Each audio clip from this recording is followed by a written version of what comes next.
समय आप देख रहे हैं खबरों का शतरंज लाइव न्यूज चैनल पर प्रसारित होने वाले बुलेटिन के समाचार का सीधा प्रसारण। खबरों का शतरंज लाइव न्यूज चैनल के आज के इस खास बुलेटिन के समाचार के प्रसारण में आपका स्वागत है। यदि इस चैनल पर प्रसारित होने वाले सभी कार्यक्रमों की त्वरित जानकारी चाहिए तो इस चैनल को तुरंत सब्सक्राइब करो। आज का शुभ दिन रविवार है। अब आप 27 अक्टूबर 2024 के बुलेटिन के मुख्य समाचार सुनिए। इजराइल का खतरनाक ऑपरेशन डेज ऑफ रिपेंटेंस हुआ पूरा। इजराइल 100 लड़ाकू विमानों से ईरान के 20 मिसाइल और ड्रोन सेंटर को बनाया निशाना। ईरान पर हमले के बाद इजराइल की सेना बोली, हमारे विमान सुरक्षित घर लौटे। ईरान के बाद इजराइल ने लेबनान में भी बरसाए बम, जिससे 19 लोगों की हुई मौत। इस पर हिजबुल्लाह ने भी किया जवाबी हमला।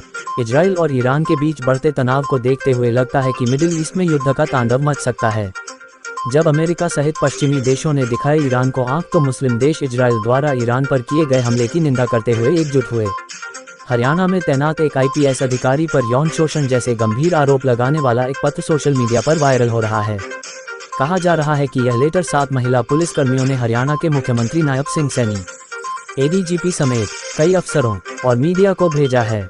इस पत्र में जींद जिला में तैनात महिला पुलिस कर्मचारियों ने कथित तौर पर एक बड़े पुलिस अधिकारी पर यौन शोषण का गंभीर आरोप लगाए हैं।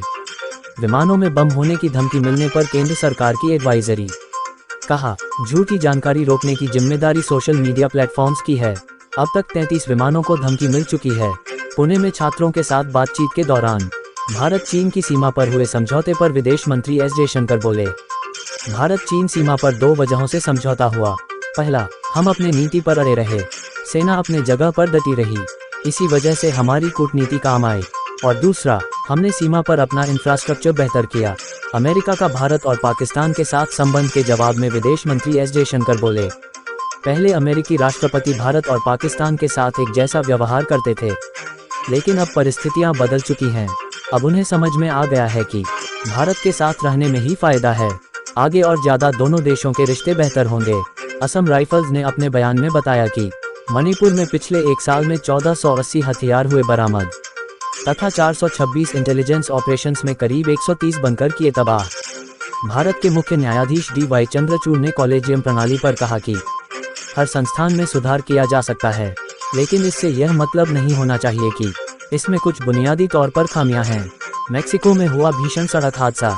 इस भीषण बस दुर्घटना में हुई 19 लोगों की मौत, खाई में गिरे शव। पंजाब के मुख्यमंत्री भगवंत सिंह मान ने केंद्रीय रसायन एवं उर्वरक मंत्री JP नड्डा से मुलाकात कर 15 नवंबर तक राज्य को आवंटित DAP खाद की पूर्ण आपूर्ति सुनिश्चित करने की मांग की। राजस्थान की एंटी गैंगस्टर टास्क फोर्स का एक और कमाल, वारदात से पहले ही पकड़ा एक बदमाश। अमेरिका ने चीन से बढ़ते खतरों को देखते हुए ताइवान को $2 अरब के हथियार सौदे को दी मंजूरी। इस सौदे में यूक्रेन युद्ध में अपनी ताकत को साबित कर चुका हथियार NASAMS भी है शामिल, तथा इसके साथ 3 डिफेंस सिस्टम को भी शामिल किया गया है। महाराष्ट्र विधानसभा चुनाव को लेकर केजरीवाल का बड़ा ऐलान।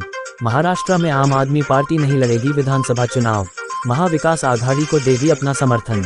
झारखंड विधानसभा चुनाव में NDA और इंडिया महागठबंधन ने लगभग सभी उम्मीदवारों की घोषणा की। महाराष्ट्र विधानसभा चुनाव में NCP के अजित पवार गुट की मुश्किलें बढ़ती हुई दिखाई दे रही हैं। पार्टी के नेता नवाब मलिक उप मुख्यमंत्री अजित पवार से बेहद नाराज हैं। अजित पवार उन्हें मनाने के लिए उनके घर भी पहुंचे, लेकिन इसके बाद भी नवाब मलिक मानने को तैयार नहीं हैं। उन्होंने अजित पवार से मुलाकात के बाद 29 अक्टूबर को शिवाजीनगर मानखुर्द निर्वाचन क्षेत्र से नामांकन दाखिल करने का ऐलान कर दिया।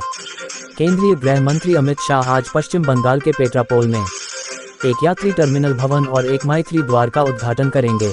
बांग्लादेश के भूमि बंदरगाह प्राधिकरण के लगभग इसीलिए 10 अधिकारियों ने पिछले सप्ताह दिल्ली में प्रशिक्षण प्राप्त किया। पेट्रापोल में दक्षिण एशिया का सबसे बड़ा भूमि बंदरगाह है, जो भारत और बांग्लादेश के बीच व्यापार और वाणिज्य के लिए एक महत्वपूर्ण प्रवेश द्वार भी है।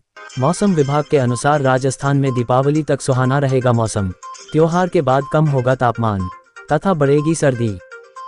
तो दोस्तों, अब आज के बुलेटिन के समाचार का प्रसारण समाप्त हुआ। अगली बुलेटिन के अगले समाचार के प्रसारण में फिर मिलेंगे। तब तक के लिए जय हिंद, जय भारत।